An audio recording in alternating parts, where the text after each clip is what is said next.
اللہ، جس بات کی وجہ سے میں پریشان ہوں، تجھے تیری رحمت کا واسطہ اس کے لیے کوئی غیب سے وسیلہ پیدا کر دے، آمین۔ اے اللہ ہماری مغفرت فرما دے، ہمارے ماں باپ کی مغفرت فرما دے، اے اللہ ہمارے گھر والوں کی مغفرت فرما، ہمارے بھائی بہنوں کی مغفرت فرما، ہمارے مرحومین کی مغفرت فرما دے۔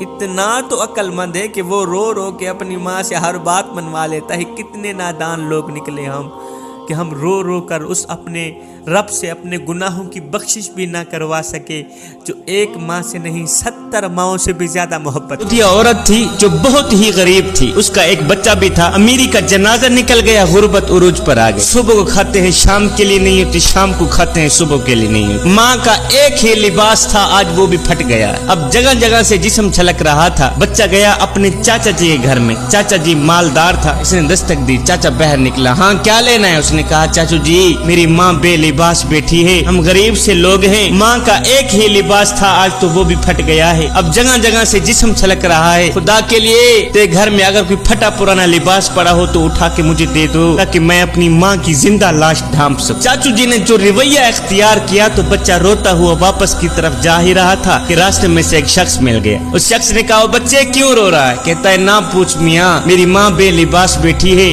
چاچو جی گھر گیا تھا لباس لینے، اس نے مجھے دھکے دے کر حویلی سے باہر نکال دیا، ہائے دل جو رو رہا تھا آنکھیں بھی رو پڑی۔ اس شخص نے کہا او بچے رو مت، اگر چاچو جی نے لباس نہیں دیا تو کیا ہوا؟ میں تمہیں ایک ایسا در نہ بتاؤں جہاں دشمن بھی گیا ہے خالی ہاتھ واپس نہیں آیا۔ اور بیٹے اگر تو نے ماں کے لیے چادر لینی ہے تو کسی اور کے دروازے پہ نہ جا، چلا جا مدینے کی سرزمین پر، وہاں مسلمانوں کا نبی بیٹھا ہوا ہے، اس کو جا کے اپنے دکھڑے سنا، اپنی فریاد سنا، مجھے امید ہے یقین ہے کہ وہ تجھے خالی ہاتھ واپس نہیں بھیجے گا۔ اب یہ بچہ گیا اپنی ماں کے پاس، ماں چاچو جی نے جو رویہ اختیار کیا ہے وہ مجھے پتا ہے۔ واپس کی طرف آ ہی رہا تھا کہ راستے میں سے ایک شخص مل گیا، اس نے کہا اگر تو نے چادر لینی ہے تو محمد کے پاس چلا جا۔ ماں نے کہا نہیں نہیں نہیں بیٹا، اس محمد نام کے شخص کے پاس ہرگز نہ جا، میں نے سنا ہے وہ جس کو ملتا ہے اس کا دھرم چھین لیتا ہے، اس کا مذہب چھین لیتا ہے، کہیں ایسا نہ ہو تیری ملاقات اس سے ہو جائے، کہیں ایسا نہ ہو وہ تیرا دھرم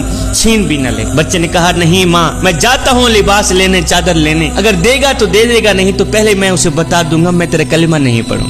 اب یہ بچہ گھر سے باہر نکلا، اس بچے نے جیسے ہی مدینے کی دہلیز پر قدم رکھا تو کیا دیکھتا ہے؟ میرے کریم نبی رحمت والی چادر اوڑے ہوئے بیٹھے ہوئے۔ میرے کریم نبی نے جب اس بچے کو دیکھا تو بچے کا دل رو رہا تھا۔ میرے نبی نے فرمایا بچے خیر تو کیوں رو رہا ہے؟ کہا میری ماں بے لباس بیٹھی ہے، تیرے دروازے پہ آیا ہوں چادر لینے، لباس لینے، کوئی چادر دینی ہے تو دے دے، نہیں تو پہلے بتا دوں میں تیرا کلمہ نہیں پڑھوں گا۔ ہے میرے کریم نبی نے جب سنا کہ اس کی ماں بے لباس بیٹھی ہے، اس کو لباس کی اشد ضرورت ہے، تو میرے کریم نبی نے وہ رحمت والی چادر اتاری اس بچے کے ہاتھ میں دے دی، کہا بچے جلدی جا اپنی ماں کا جسم ڈھانپ کے۔ بچہ رحمت والی چادر لے کر خوشی خوشی دوڑتا ہوا گھر میں گیا، یہودی ماں لیٹی ہوئی ہے۔ اس بچے نے جیسے ہی رحمت والی چادر ماں کے اوپر ایسے اڑائی تو ماں کے دل کی دنیا بدل گئی۔ بیٹے وہ نبی بھی سچا ہے، اس کا دین بھی سچا ہے کہ جو نبی غیروں کا اتنا خیال رکھتا ہے وہ نبی اپنوں کا اتنا خیال